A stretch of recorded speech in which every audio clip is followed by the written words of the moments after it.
महाराष्ट्रामध्ये विधानसभा निवडणुकीसाठी 288 जागांवर मतदानाची प्रक्रिया पार पडली। 4000हून अधिक उमेदवार निवडणुकीच्या रिंगणात होते। या सर्व उमेदवारांचे भवितव्य आज ईव्हीएम मध्ये बंद झाले। महाराष्ट्रामध्ये सध्या भारतीय जनता पक्ष, शिवसेना आणि राष्ट्रवादी काँग्रेस पक्ष यांची महायुती, तर शिवसेना, राष्ट्रवादी काँग्रेस पक्ष आणि काँग्रेस यांची महाविकास आघाडी यांच्यात लढत होती। संध्याकाळी 6 वाजेपर्यंत मतदानाची प्रक्रिया सुरू होती। दरम्यान आता कोणाची सत्ता येणार, कोण निवडून येणार, कोण पडणार असे प्रश्न मतदारांच्या मनात आहेत। या सर्व प्रश्नांची उत्तरे सर्वांना 23 नोव्हेंबरला मिळणार आहेत। विधानसभा सार्वत्रिक निवडणूक 2024 साठी राज्यात सायंकाळी 5 वाजेपर्यंत 58.22% मतदान झाले।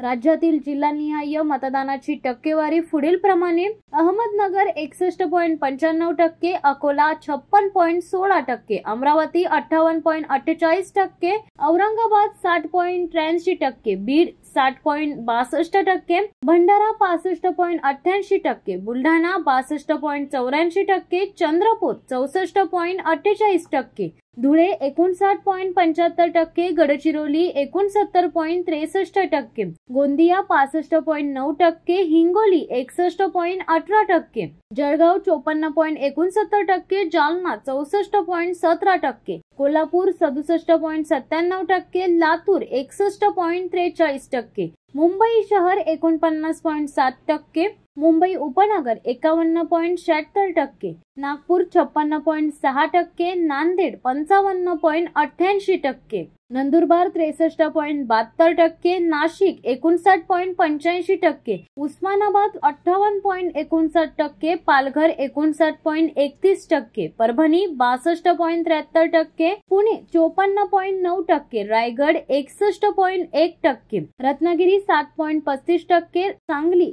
63.28%, सातारा 64.16%, सिंधुदुर्ग 62.6%, सोलापूर 57.9%, ठाणे 49.76%, वर्धा 63.50%, वाशिम 57.42%, तर यवतमाळ 61.22% इतके मतदान झाले। शिवसत्ता टाइम्स न्यूज ब्युरो, मुंबई।